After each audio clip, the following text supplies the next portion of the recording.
একটা সময়ের পরে বাবা মা নিষ্প্রয়োজন হয়ে যায় সন্তানের কাছে।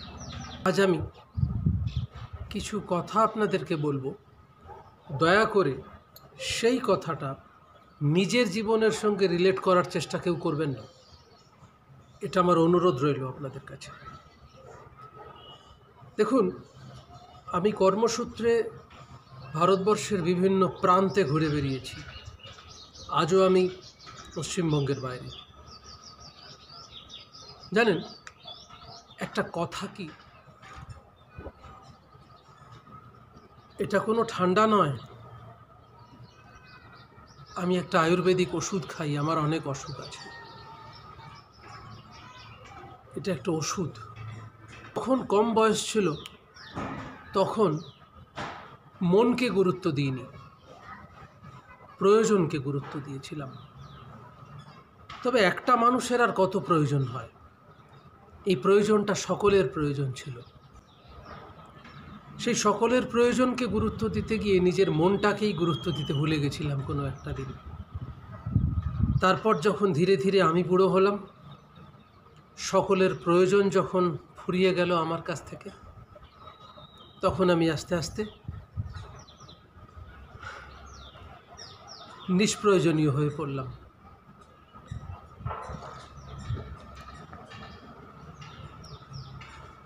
ওষুধটা খুব তেতো।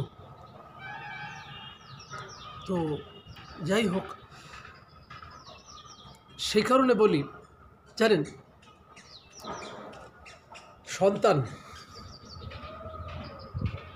খুব অদ্ভুত সুন্দর একটা, কি সুন্দর লাগে না বলতে।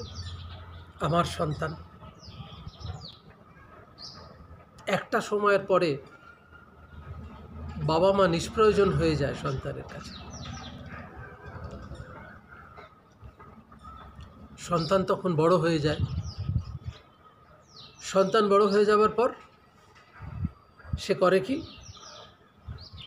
তার একটা নিজস্ব জগৎ তৈরি হয়, তার পরিবার তৈরি হয়।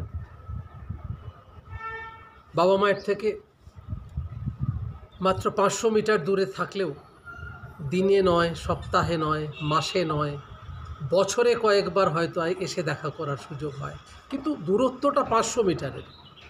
বাবা মায়ের থেকে সন্তানের দূরত্ব হয়তো 500 মিটারের, কিন্তু অবকাশ নেই। আর যদিও বা বছরে কয়েকবার দেখা হয়, তখন সেটা কয়েক দিনের জন্য নয়, কয়েক ঘন্টার জন্য নয়, কয়েক মিনিটের জন্য, যে এসছি কর্তব্য করতে। তোমরা কেমন আছো?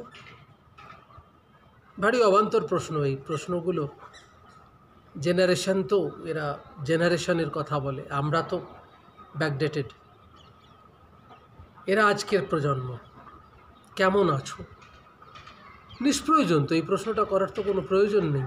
কেমন আছি জেনে কি হবে? তার থেকে বরঞ্চ প্রশ্ন করা যায়, কি খেলে,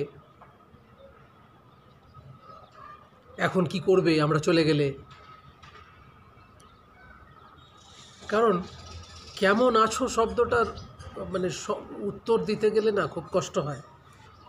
এটা খেতে হয়, খেতে ইচ্ছে করে না, খুব তেতো।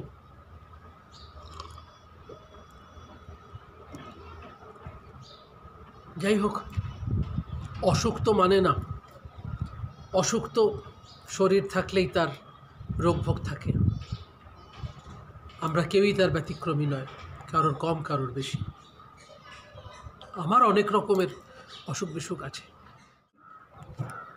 গল্প করতে করতেই ছাদের মধ্যে ঘুরি। দেখুন, এই হচ্ছে সেই কথাটা যেটা বলছিলাম, যে কেমন আছো, খুব নিষ্প্রয়োজনীয় লাগে কথাটা, ভালো লাগে না শুনতে, কিন্তু তবুও হেসে বলি, হ্যাঁ ভালোই আছি, ভালোই আছি। কারণ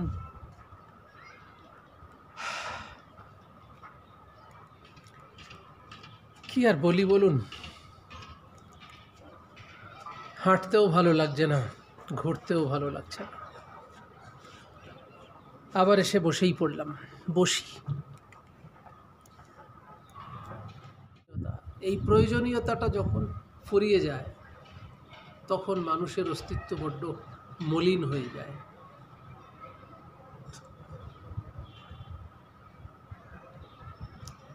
আর কেই বা দেখবে আমার ভিডিও, বলুন না? আমি সময় পাস করার জন্যই ভিডিও করি। আপনারা কেউ দয়া করে নিজেদের সঙ্গে রিলেট করবেন না। ইভেন আমি আমার নিজের লোকেদের কথাও বলছি, আমি আমার নিজের সন্তানদের কথাও বলছি। কেউ নিজের সঙ্গে রিলেট করো না। আমি কিন্তু নিজের কথা বলিনি, আমি পৃথিবীর সমস্ত বাবা মায়েদের কথা বলছি।